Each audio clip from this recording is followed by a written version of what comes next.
Merhaba arkadaşlar.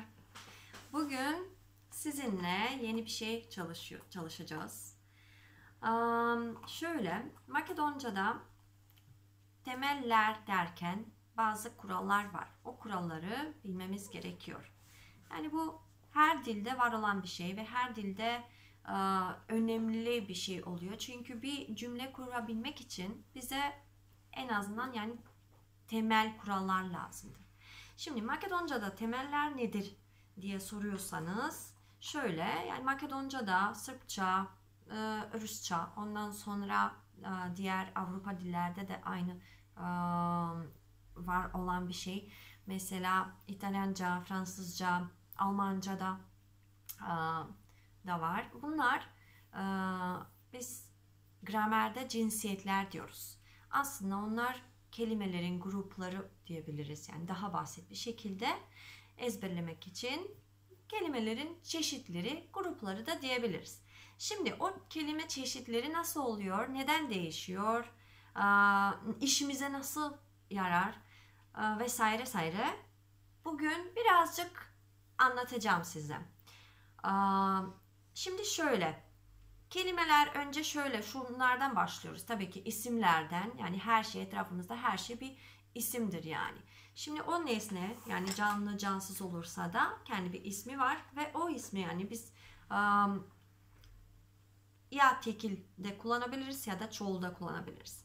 Tekilde kullansak eğer, dediğim gibi onun bir şekli olacak. Şimdi o şekli cinsi aynı zamanda üçe ayrılır. Erkek, kız ya da orta olabilir. Yani o şekil erkek şekli ya da erkek cinsi olabilir. Kız şekli ya da kız cinsi olabilir. Bir de orta şekli ya da orta cinsi olabilir. Şimdi ben size örnekle anlatacağım bunları. Yani böyle konuşarak değil, sadece anlatarak örneklerle anlatmak istiyorum. Mesela ilk olarak şununla başlayacağım. Bir kurşun kalemle başlıyorum. Kurşun kalem Makedoncası molif. Şimdi bu molif kelimesi, yani duyduğunuz gibi sonunda ünsüzle bitiyor. Yani sonunda V harfi var. V harfi olduğu için ve ünsüz olduğu için buna biz erkek kelime diyoruz. Erkek cins, erkek isim ben diyorum mesela onlar.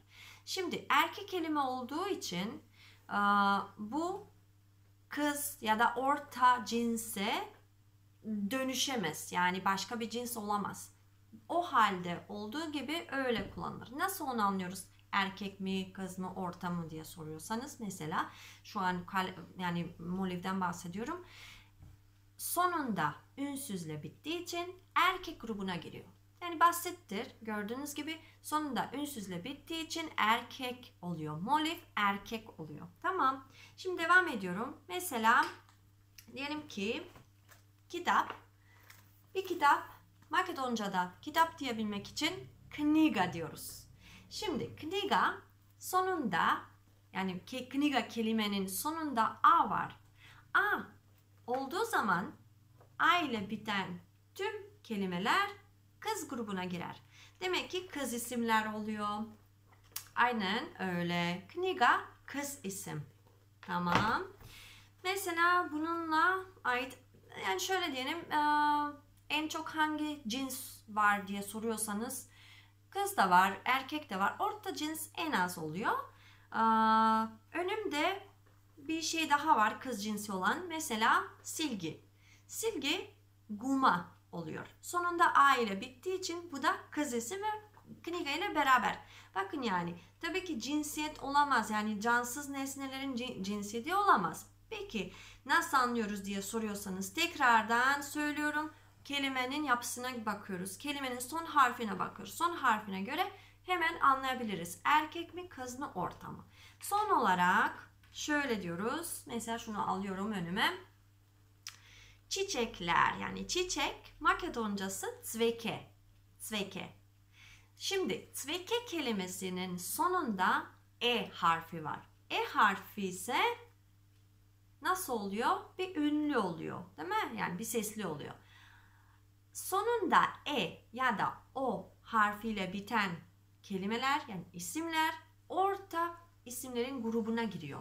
Orta cinsi oluyorlar. Demek ki sonunda e ile biten kelimemiz cveke, orta cinsi oluyor. Tamam mı?